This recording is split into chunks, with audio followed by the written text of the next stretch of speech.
Tracy, it's great to chat with you.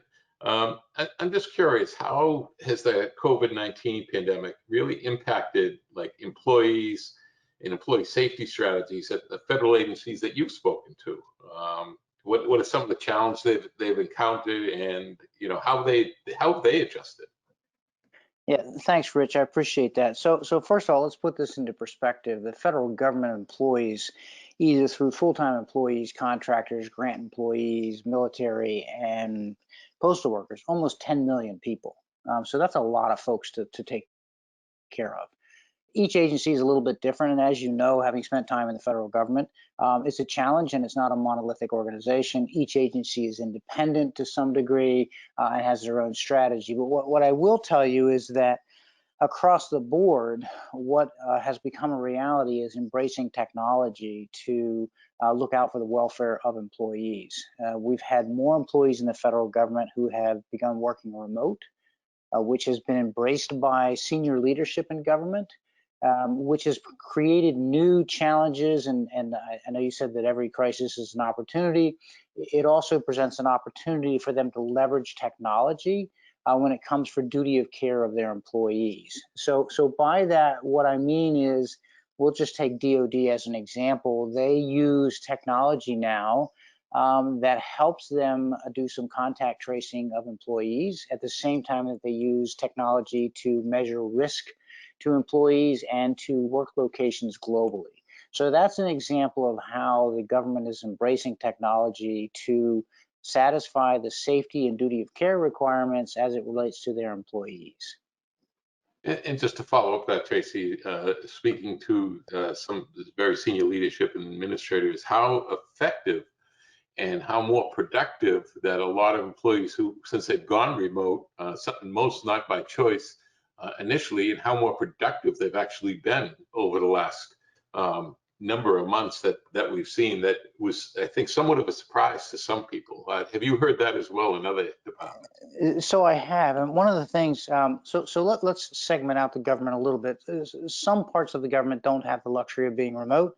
Those in the intel community and those that have work in the classified environment, it's much more difficult. But generally speaking, it also mirrors what we're seeing in the private sector, and that is that companies and organizations and agencies have determined that they can be as productive, if not more productive, with remote workers than they were with those commuting into the city. So a couple of issues there. Number one is that the remote work capabilities have increased exponentially over the last several years. The advances in technology has allowed that.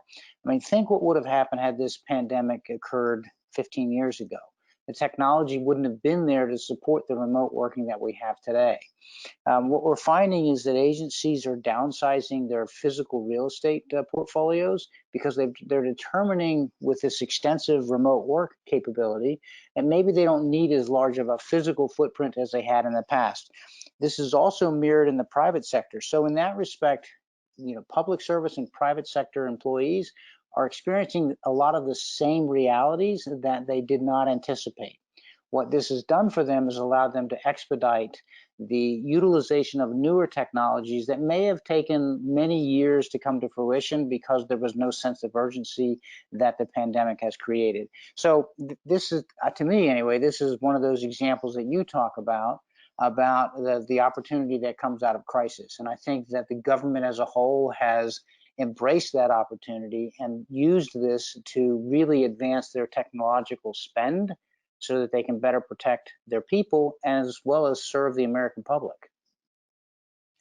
I think that we've seen some really great opportunities across the board in federal government, and sort of looking at, if you will, and we sort of touched on it a bit, but agencies adjust their expectations as they start to increase with the remote workers, and they're able to actually do the job more effectively. Where have you seen some of the barriers that have popped up?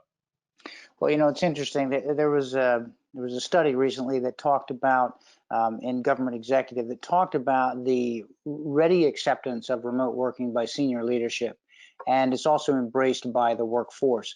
The impediment tends to be at the mid-management level, simply because they haven't received the training on how to manage people remotely. I don't think that they're adverse to remote working. Their challenge has actually been, how do I manage an employee that I don't see if I haven't been trained to do so? So that's another hurdle that's going to have to be overcome. Obviously, virtual reality in Zoom meetings or Microsoft, et cetera, gives us the opportunity to do that. But for a lot of these managers, this is a difficult transition for them. So I think in some respects, that's been a bit of an impediment to the complete execution of the remote workforce strategy.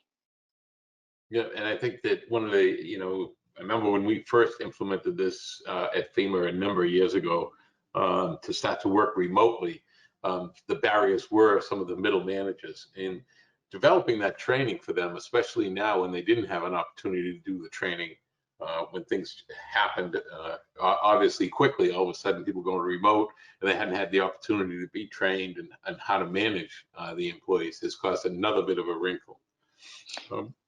Yeah, I think you're right, but I think going back to the idea of leveraging technology provides them the opportunity to do remote training for managers, almost like train the trainer, so that these folks can actually embrace it. I don't think that there's a sense with middle management that they don't want their employees to work remotely. I think the issue is they're not sure how they're supposed to manage what they do during a day. Some of that is trust, some of that is embracing a different way of working, but we're seeing it across the globe.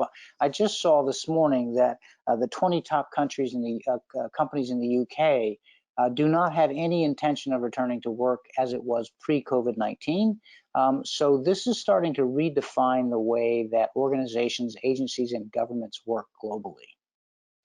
No, absolutely. I think you're going to see, not just the private sector who will be doing it first, as we're seeing, but is how that's going to change everything. Not just, if people are going to work remotely, what does that mean for the economy, and how to look at the economic impact that then has an impact on taxes, that then has an impact on federal, state, local governments. So really, it's a huge issue on how to actually look at a lot of those. One of the things I just want to jump for a little bit is the situation that we find ourselves in today. And unfortunately that Louisiana and Texas, and I just got an alert that, now it's a Category 4 hurricane that's about to strike near the Louisiana and Texas border. And the National Weather Service had put out one of the some information that I don't remember seeing such dire language that they used in that. And we talk about workforce safety. How does that work with a lot of the federal workforce that are not only based in the area, they're probably responding to that area in the COVID-19 as well? Yes, so I think there's two pieces to that. Number one is there's a fairly extensive federal workforce on the Gulf Coast. There always has been. I remember back in 2005 during Katrina and the impact on the federal employees in our own agency that came to bear. And then the idea of trying to bring folks to the region to help with the disaster. This is compounded in a couple of ways. Number one is mustering the folks together who are no longer in a centralized location for the response capability. That's then compounded by the state and local government's reduction in taxable income or tax base based on businesses shutting down. Those tax bases are used to fund a lot of those emergency responses. The third component of that is volunteers, and the volunteers that may have participated in the past may not have the ability to do it today. So I think, as far as time, it's never a great time to have a hurricane, but as far as really manifesting challenging times for the Gulf Coast in conjunction with the impacts of the COVID-19, I think what we're going to see is a very challenging rescue and recovery effort and a significant impact to federal employees, both in the region and those traveling to the region for assistance. And especially those going in and the survivors themselves, and where people are going to be able to actually have to evacuate and shelter. And with this sort of devastation that's predicted, it's not going to be a short couple of days sheltering, and the impact that that's going to have not just on the initial area that is being struck, but also where people end up going to, and especially in congregate shelters areas. I know that the plan is to not have as many in congregate sheltering, but hopefully more areas will open up. It's going to be a huge challenge over the next, not just few days for sure, but after that, some of the long-term impacts as well. Yeah, and I think one of the things that to consider is, and I saw this the other day, is that they're segregating some of the shelters based on folks that have a positive COVID-19 test. So that just complicates what's already an incredibly complicated process, because you have to make sure that you're not actually enabling the spread of COVID at the same time that you're trying to rescue people who have lost their homes and livelihoods to the storm if they haven't already lost it from COVID-19. Right, and as I mentioned earlier, it's like the testing aspect of this is going to be actually huge, because in how quickly some of these tests can be done, and then on top of that, you're testing people in an area that has been devastated already, and the testing facilities may be damaged, and how to move supplies in and out. Never mind moving specimens in and out to be tested. So it's going to present a huge challenge going forward.